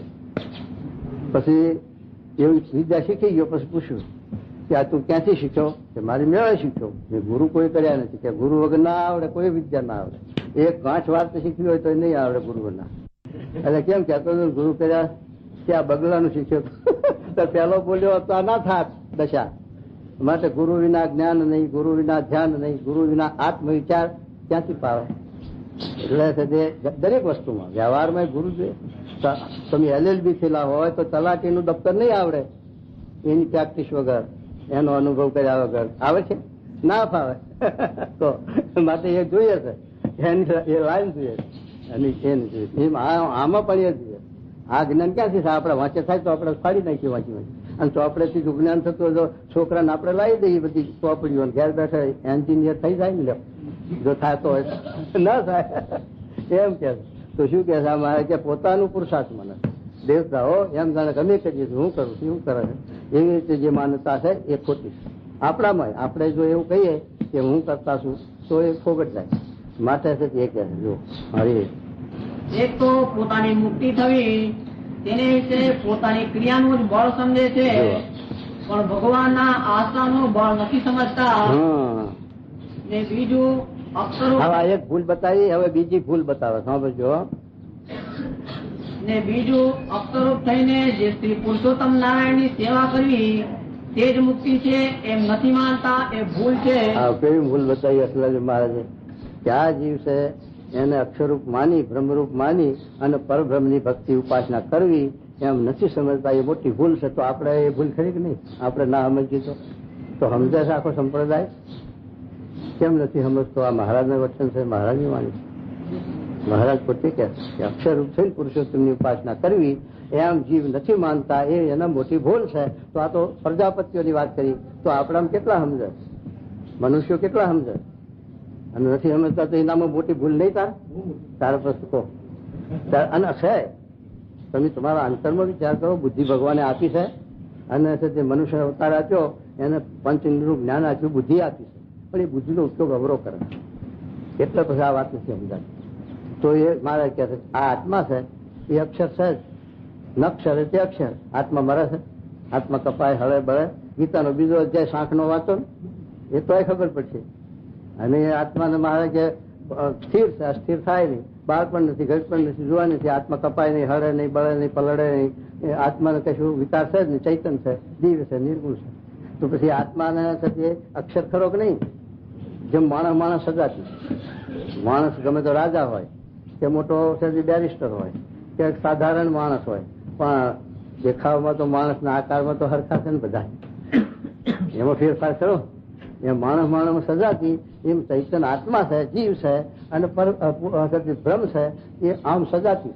જેવા ભ્રમના ગુણ છે કે ભ્રમ છે એ અછેદ અભેદ છે, કપાય નહીં, હળે નહીં, એ નિર્વિકાર છે. એમ આ આત્મા છે, જીવ, એ નિર્વિકાર છે. છતાં પણ એને અનાદિકાળથી આ અજ્ઞાન છે, દેહનો સંબંધ અને કારણ શરીર વર્ગેલું છે, એટલે એનામાં આ અજ્ઞાન છે. એ અજ્ઞાન જરાક આઘું થાય એટલે ભ્રમ એના સ્વરૂપનું ભાન છે, એની જાગૃતિ આવી જાય.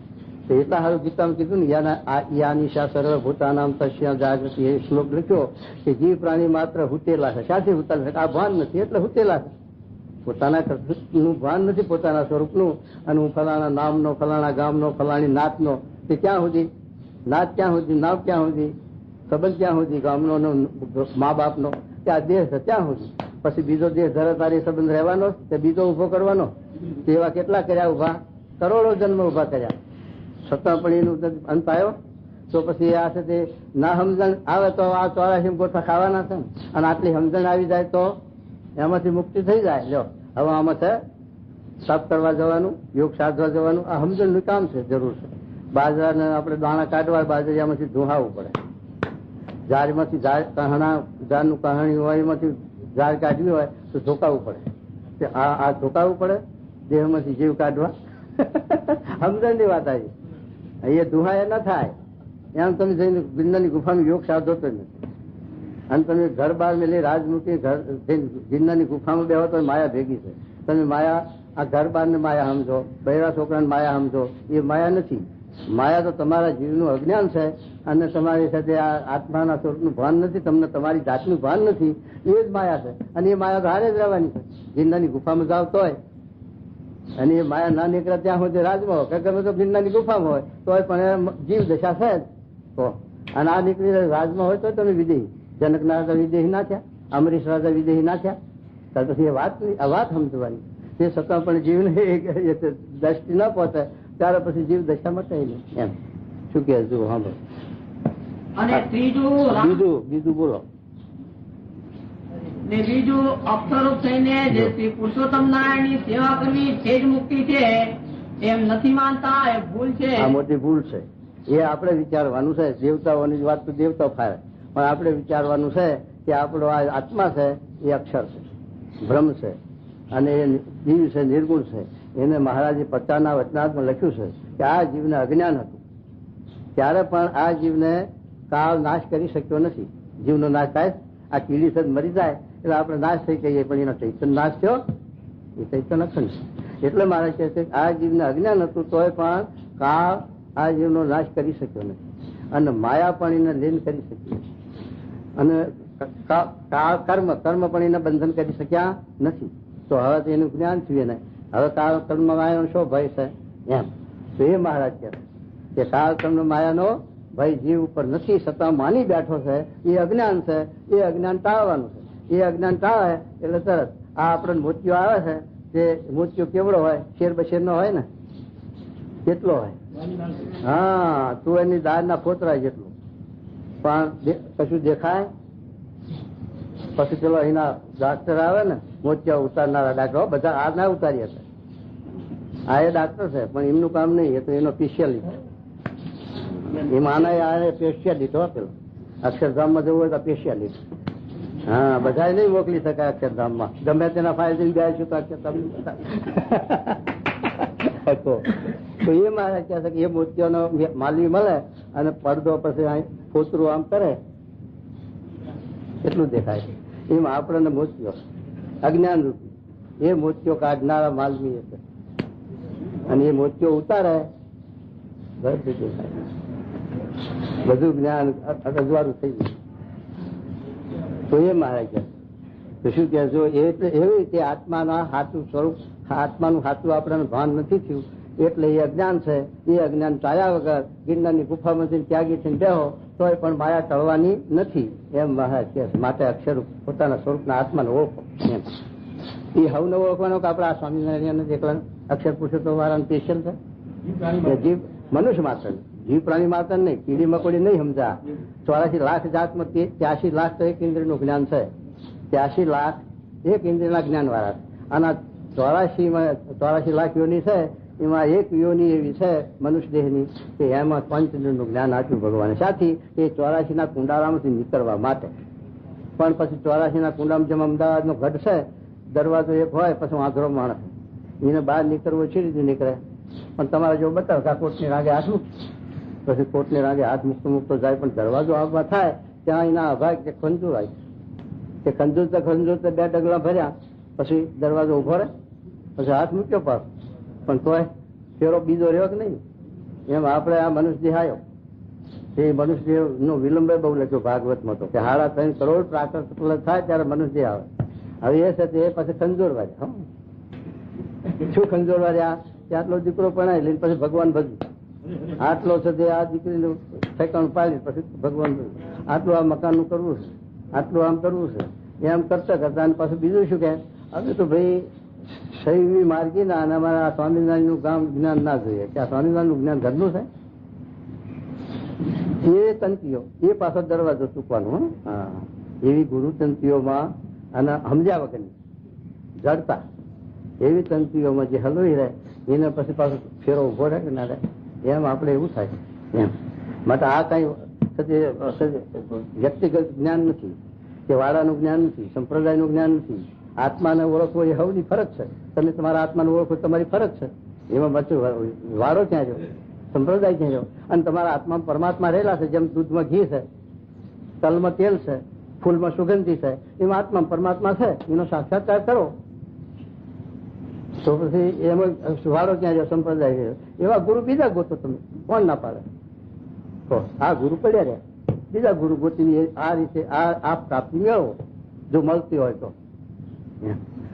તો પછી વાળો ક્યાં રહ્યો, પંથ ક્યાં રહ્યો, સંપ્રદાય ક્યાં રહ્યો. માણસ માત્રની આ ફરજ છે સમજવાની, આત્મા પરમાત્માની વાત સમજવાની. કારણ કે 33 કરોડ આ કાયા નગરીમાં 33 કરોડ દેવ રહ્યા છે. જેવું બ્રહ્માંડ સુપિંડમાં એટલું પ્રમાણમાં. તો એ 33 કરોડ દેવનું સંચાલન કોણ કરે છે? આત્મા.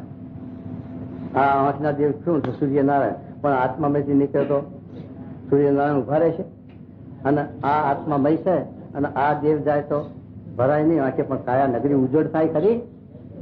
કાયા નગરી ઉજળ નહીં થાય. એટલે આત્મા છે એ આખી કાયા નગરી નો પ્રધાન છે. પણ પ્રધાન રાજવિદ્યા નથી શીખ્યો એટલે પેલી પબ્લિક એને દબાવી. રાજા રાજનીતિ ન ભણેલો હોય તો પછી પબ્લિક ઘોડો થાય કે ન થાય? એમ આ જીવને અજ્ઞાન થાય એટલે દેવતાઓ એના ઉપર ચડી બેઠે, ઇન્દ્રિયો એના ઉપર ચડી બેઠે, માયા એના ઉપર ચડી બેઠી.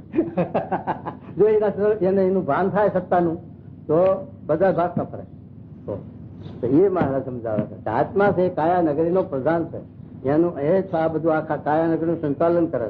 એનો ઉપરી એક જ છે ચક્રવર્તી રાજા પરમાત્મા, બીજો કોઈ એના ઉપરી સહેજ નહીં. તો એ સત્તા પણ એનું જ્ઞાન નથી કે હું મારો આટલી સત્તા મારો અધિકાર આટલો છે, એ ભાન નથી એટલે દબાઈ જાય. તો એમ તો એ ભાન કરાવવા માટે સત્સંગ છે, બીજું કઈ છે? આ તો સત્સંગ કરીએ તો ઠીક છે, નોકરી જતી એ મળી જાય એમ સત્સંગ છે. એ તો બધું ચીંથરા ફાડવાના. એમાં શું આ લોકનું છે, ધૂળનું છે. તો આ જો સત્સંગ કરીએ તો મંદવાડ મટી જાય. આ દીકરા નથી વંશ જાય છે તે છોકરા થાય. એ બધું થયેલું જ છે. ચિત્ર કેટલું કરોડ હતી તો વાંચ્યો ગયો, સગન ના 60,000 હતા તો વાંચ્યો ગયો. માટે એ ભગવાનની માયા છે, એમાં કઈ મોહ પામવા જેવું છે નહીં. અને એ હોય તો શું, ના હોય તો શું, આંખ મીઠાય તેડી થાય તે ભલે છોકરા પાછળ હોય. તો દશરથ 4 દીકરા ભગવાન રામ, લક્ષ્મણ, ભરત, શત્રુઘ્ન. દશરથ ના અંત વખતે અગ્નિ સંસ્કાર કરવા પાયા હતો એ તો પછી મુહાર માંથી ભરત ને આ અગ્નિ સંસ્કાર કર્યો. પણ આ ભગવાનની માયા છે, એમાં હા તો ક્યાંથી દે. અમારા મોહનભાઈ રાઠોડ કેવા હતા, તો 4 દીકરા બધું વ્યવહાર હતો. પણ ભલામણ કે હા તો બેઠો આવું ભગવાનની માયા છે. પછી મારા છોકરા, મારો હું ને મારું ઘર ને બધું ક્યાં રહેવાનું, ક્યાં આવવાનું. માટે એનો મોહ કાઢવો, એનું નામ મોક્ષ. લો ખરું ખોટું? તો તો શું કે છું? હા તો ને બીજું અક્ષરૂપ થઈને હા જે શ્રી પુરુષોત્તમ નારાયણની સેવા કરવી એ જ મુક્તિ છે એમ નથી માનતા, એ ભૂલ છે. એ મોટી ભૂલ. તો બીજું ત્રીજું હવે અને ત્રીજું રામકૃષ્ણાજી જે ભગવાનના અનંત અવતાર તેને તો એ સર્વ અંશે કરીને જાણે છે, એ જ એમની રીતે મોટી ભૂલ છે. અંશે કરીને જાણે છે સમજ્યા? કારણ કે આત્મા છે એ ચૈતન્ય છે, એના અંશ નથી, એના વિભાગ ન પડે. જેમ આ દેવતાનો સંન્યાસી માત્ર કે વાતો કરે ત્યારે શું કે દેવતાનો કોલસો હોય ને અંગારો, એમાંથી તણખા જુદા પડે, એમાં બ્રહ્મથી જીવ જુદા પડ્યા. એ બેસતું આવે કોઈ દિવસ તમારા જીવમાં નહીં બે. શાસ્ત્રની વાત પર પડી મેલો, પણ તમારા જીવમાં એ વસ્તુ ન બે એમ. કારણ કે એ છે તે ભ્રમને વિકાર હોય અડે નહીં, જીવને તો વિકાર અડ્યો પછી ભ્રમ ક્યાંથી મનાય? ભ્રમને સજાતી ખરો પણ કારણ શરીર છે, તો એ કારણ શરીર ટાળ્યા વગર ભ્રમને સજાતી ક્યાંથી થાય એમ. એટલે મહારાજ કહે છે આવી રીતે કે આ જીવ છે એને છે તે મહારાજ કે છેદ નથી થતા. એમ ભગવાન પુરુષોત્તમ નારાયણ છે એના અંશ ન થાય. એટલે જે પરશુરામ, નરસિંહ, વરાહ બધા અવતારો છે એ જીવ જુદા છે, પણ એમાં ભગવાનનું સામર્થ્ય છે. ભગવાનનું સામર્થ્ય કયું? મમય વાંસો જીવ લોકે જીવ ભૂત સનારા ગીતાનો શ્લોક છે કે ઇન્દ્રિયો અંતઃકરણના લેવાયા નથી લેવાતા, એટલે ભગવાનના અંશ. ભગવાનનો મોટામાં મોટો પ્રતાપ હોય, મોટામાં મોટું ઈશ્વરીય ભગવાનનું હોય તો કયું છે કે માયામાં આવીને હજારો જીવને માયા પર કરે પણ પોતાને માયાનો ભાગ ન અડે, વિકાર ન અડે, એ ભગવાનનું મોટા મોટી સામર્થ્ય છે. બાકી તમે જોશો સિદ્ધિઓ વાળા હશે માણસો, અષ્ટાંગ યોગ સાધ્યો હશે, પતાળમાં પ્રવેશ કરે, આકાશમાં ઉડી જાય અને આવું બધું હશે, પણ ઇન્દ્રિયોના વશ હશે. જોવું જોઈ લો. અને એ અઘરું છે. એટલે હરિલામતમાં એ લખ્યું છે કે આકાશ માર્ગે વિચરી શકાય, તથાપિ પાતાળ વિશે જવાય, સંસાર સાચા મનથી તજાય, તે કામ તો દુષ્કર છે સદાય. કઠણ કામ લખ્યું છે એમ. પાસે જઈને પર્વતને ઉપાડે કે સિંહને પૂંછ ગ્રહી પછાડે, દસે ઇન્દ્રિયો વશજો કરાય, તે કામ તો દુષ્કર છે સદાય. એ કઠણ લખ્યું. બીજું આ ઈશ્વરીય જે ચમત્કાર છે એ અધિક નથી લખ્યું. એ તો બધા વાંચી નહીં આવડે, વળિયા ના આવડે, પેલા બેસ મેરી જવું ના આવડે, ચાલાકી એ તો બધા કરે છે, એમાં નવી નથી. પણ નવી આ છે એમ કે મહારાજ. એટલે અવતારો છે એ ભગવાનના અંશ, ભગવાનના અવતાર સાચી કહીએ એમાં ભગવાનનું પ્રવેશ અને ભગવાનનું સામર્થ્ય છે, ભગવાનની શક્તિ છે એમનામાં. એટલે એ છે તે કાર્ય કરી શકે, એટલે એ ભગવાનના અવતાર છે. બાકી આમ અંશ નહીં. ભગવાન પોતે સાથે આ વરાહ રૂપ છે એમ નથી. એટલે વરાહ છે ભગવાન, એ ભૂંડ નો અવતાર ભગવાન પુરુષોત્તમ લેવો પડે, એ ના લેવો પડે. એ જીવ જ જુદો છે, એના આ શક્તિ ભગવાનની પુરુષોત્તમ નારાયણની છે કાર્ય કરવા પૂરતી. તો શું કે જુઓ. અને ત્રીજું રામકૃષ્ણાજી જે ભગવાનના અનંત અવતાર એને તો એ સર્વ અંશે કહીને જાણે છે, એ જ એમની રીતે મોટી ભૂલ છે. ત્રીજી ભૂલ બતાવી. અંશે કરીને જે અવતાર જાણે છે, તમે સાથે ભગવાનની ભક્તિ કરો, પુરુષોત્તમ નારાયણની ભક્તિ કરો અને તમે બીજી સાથે અવતારની દેવની ભક્તિ કરો તો સરખી પ્રાપ્તિ નથી. કારણ કે એમને જેટલી શક્તિ ગતિ એટલું તમને આપે, પણ સંપૂર્ણ ક્યાંથી આપે એમ. તો શું કે જુઓ. ને ચોથું એમ છે આ બ્રહ્માંડ ની ઉત્પત્તિ કેમ થતી હશે એક વાર જોઈએ તો ખરા. આ પાછું રહી ગયો સંકલ્પ હોય જીવને કે આ બ્રહ્માંડ કેમ રચ્યું છે, કેમની ઉત્પત્તિ થતી, કેવી થતી. તો ભગવાન કે તને એ કરવા મૂકવું એટલે પછી તારે જોયા કરે. તે બ્રહ્મા બનાવે લે એક બ્રહ્માંડ એને હું જા લે આ બ્રહ્માંડ નું કાર્ય તને એ સંકલ્પ રહી ગયો. એટલે જો શું કે એવો સંકલ્પ પોતાના મનમાં પૂર્વે મૃત્યુ સમય રહ્યો હતો. જો તે સંકલ્પ જોઈને ભગવાને તેમને બ્રહ્માંડ ની ઉત્પત્તિ આદિક ને વિશે જોડ્યા છે. કારણ કે એની સંખ્યા નથી. અનંત કોટી બ્રહ્માંડો, એટલે અનંત કોટી બ્રહ્માંડો ના કાર્ય કરતા જોઈએ ને એવા બ્રહ્મા બધા. એટલે આપડે એવો સંકલ્પ રહ્યો હોય તો એવા એમાં મૂકી દે કે કરો લેવા કાર્ય. જો શું કે તે જયારે ભગવાનના એકાંતિક ભક્તના સમાગમે કરીને સમ્યક પ્રકારે જ્ઞાન ને પામશે. સમ્યક પ્રકાર એટલે સર્વ પ્રકારે સર્વોપરી આ જ્ઞાન જીવમાં ઉતરે સમજાય ત્યારે છે તે આમાંથી આ મુક્તિ થાય, બહાર નીકળાય. એક કુંડાળામાંથી નકે નીકળાય એવું નથી. અરે ત્યારે જ બ્રહ્મરૂપ થઈને ભગવાનના ધામને પામશે. જો એ મહાસુખિયા થશે. ત્યારે જ ભગવાનના ધામને પામશે, મહાશિક્ષા થશે. જયારે આ ભૂલ 4 ભૂલો કીધી એ ભૂલો સુધારશે, અને એ ભૂલો સુધારીને જયારે નિર્વાચિત થઈને એકાંતિક થઈ અને ભગવાન પુરુષોત્તમલાલની ઉપાસના ભક્તિ કરશે ત્યારે છેલ્લો જન્મ થાય. આત્યંતિક કલ્યાણ ખરું. કલ્યાણ તો આપણને ખાવા ન મળતું, ખાવા મળે એ કલ્યાણ. એ તો અહીં મંદિરમાં આવીને બેઠા તારનું કલ્યાણ અમારું થઈ ગયું. એ ત્યાં ખાવું પીવું લુગડામાં કઈ પૂછવાનો ભાવ જ નહીં. તમારે બજારમાં જવું પૂછવું પડે, શું ભાવ આ કાપડ છે, આ ભાવ કાપડ નો શું ભાવ લ્યો છો, અત્યારે ઘીનો શું ભાવ છે, અમારે પૂછવાનું ખરું કઈ કોઈને? કલ્યાણ ખરું કે નહીં તારી? તો દાઢી મૂછ મુડાઈને મોઢું કર્યું ફક. કલ્યાણ નું તો મોટા પુરુષના હાથમાં, પણ શિરાયાનું તો હાથ તો એ તો ભાવ પૂછવો નહીં. તો આ સમજણ ના સ્થિતિ ના વાત સમજવી બીજી વાત કરવું પડ્યું. તો શું કે જો માટે ભગવાનના જે ભક્ત જો તેમને ભગવાનની સેવા વિના બીજી ઈચ્છા રાખવી નહીં. જો કહે ભગવાન ના ભક્ત હોય એને નિષ્કામ ભક્ત થવું. નિષ્કામી તે નારાયણ રૂપ છે. નિષ્કામ ભક્ત થવું એટલે ભગવાનની પ્રસન્નતા વિના, રાજીપા વિના બીજું કઈ ઈચ્છવું નહીં. અને બીજું ઈચ્છે તો પ્રાપ્ત થાય ખરું, પણ એમાં પછી મુક્તિ નહીં ને, એમાં હલવાનું ઉઠવું. તો શું કે ભગવાનના ભક્ત પણ 3 પ્રકારના છે. જો ભગવાનના ભક્ત પણ ઘણા પ્રકારના હોય. આ તો 3 લખે, પણ સારંગપુરના 17 કેટલા લખ્યા? ખદોત્યાથી મહાપલ્લે નાગની જેવા, ખદોત્યા જેવા, દીવા જેવા, મશાલ જેવા, વીજળી જેવા, ચંદ્રમા જેવા, સૂર્ય જેવા, મહાપલ્લે નાગની જેવા, મહાપલ્લેકા નાગની જેવા, એમ 10 પ્રકારના લખ્યા મુક્ત ભક્તોનો. એ તો હોય જ ને. આપડે વિદ્યાનગરમાં 10-12 હજાર છોકરા ભણે, પણ બધા એની થિયરી હરકી હોય છે. કહેવાય શું? વિદ્યાર્થી. કોલેજ નો હોય તો વિદ્યાર્થી, અને સ્કૂલમાં હોય તો વિદ્યાર્થી, પહેલા વર્ષમાં પહેલો જે નિશાળ બેઠો હોય તો વિદ્યાર્થી, અને છેલ્લો ક્લાસ હોય તો વિદ્યાર્થી. એમ આ ભગવાનના માર્ગે ચાલે એટલે બધા મુક જ. પણ આટલો ફેરફાર કરો. હારી ભગવાનના ભક્ત પણ 3 પ્રકારના છે. એ લક્ષણે કરીને જાણવા. તેમાં જે ભગવાનને ભજીને વિશ્વની ઉત્પત્તિ સામર્થ્ય ઈચ્છે છે તે ભક્તને ઐશ્વર્યાથી જાણવો ને કનિષ્ઠ જાણવો, ને જે કેવળ આત્માના સ્વરૂપ ને જાણવાને અર્થે ભગવાનને ભજે તેને કૈવલ્યાર્થી જાણવો. આત્માનું જ્ઞાન એટલું. ને તે ભક્તને મધ્યમ જાણવો.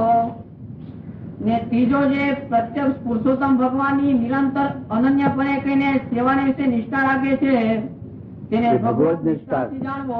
ભગવત નિષ્ઠાથી જે ભક્ત એ ઉત્તમ, ને તે ભક્તને સર્વ થકી ઉત્તમ જાણવો. માટે આપણ તો સર્વે પ્રગટ પ્રમાણ શ્રી નરનારાયણ તેની નિષ્ઠા વાળા છીએ. નામ લીધું પાછું મહારાજ ના હદ ખોટું કે એવા અમે પુરુષોત્તમ કહેવાય નહીં પોતાના માટે. અરે માટે આપણે તો સર્વે પ્રગટ પ્રમાણ શ્રી નરનારાયણ તેની નિષ્ઠા વાળા છીએ. માટે ઉત્તમ છીએ એમાં કાંઈ સંશય નથી. કાંઈ શંકા રાખવી નહીં કે છે. એવી રીતે શ્રીજી મહારાજ ના વચન સાંભળીને સર્વે પરમ આનંદ ને પામતા હવા. એવી રીતે અસલાઈ નું પહેલું. હા ચાલ્યું.